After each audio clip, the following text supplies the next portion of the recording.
بسم اللہ الرحمن الرحیم۔ السلام علیکم پیارے بچوں۔ کل ہم نے پڑھا اسم نکرہ اور اسم معرفہ۔ آج ہم اسم معرفہ کی قسموں کے بارے میں جانیں گے۔ اسم معرفہ کی 4 قسمیں ہیں: اسم علم، اسم ضمیر، اسم اشارہ اور اسم موصول۔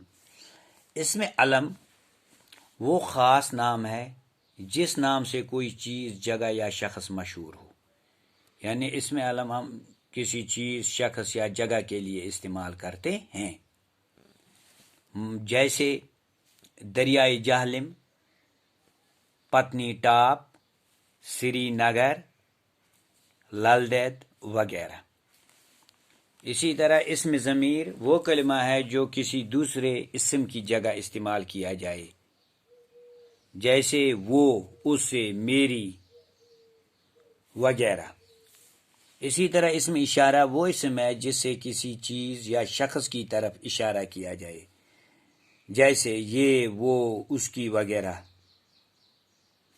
یعنی اسم اشارہ وہ اسم ہے جس سے کسی چیز یا شخص کی طرف اشارہ کیا جائے، وہ آدمی ہے نا، یہ کتاب، اس کی کتاب، اس کا قلم وغیرہ۔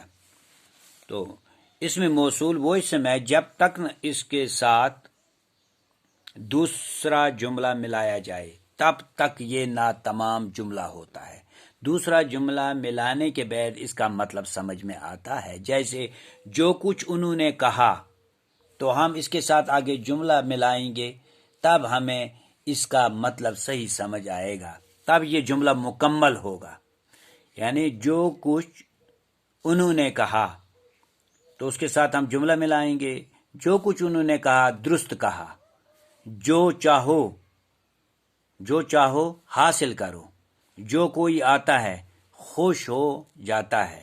تو دوسرا جملہ ملانے سے، اس کے ساتھ دوسرا جملہ ملانے سے یہ جملہ کمپلیٹ ہوتا ہے، مکمل ہوتا ہے، ورنہ تب تک یہ ناتمام ہوتا ہے، انکمپلیٹ ہوتا ہے یہ۔ تو پیارے بچوں، آج ہم نے اسم معرفہ کی قسمیں پڑھی۔ اسم معرفہ کی 4 قسمیں ہیں: اسم علم، اسم ضمیر، اسم اشارہ، اسم موصول۔ تو یہ اپنے نوٹ بک پر یہ نوٹ کیجئے اور یہ یاد کیجئے۔ باقی وسلام۔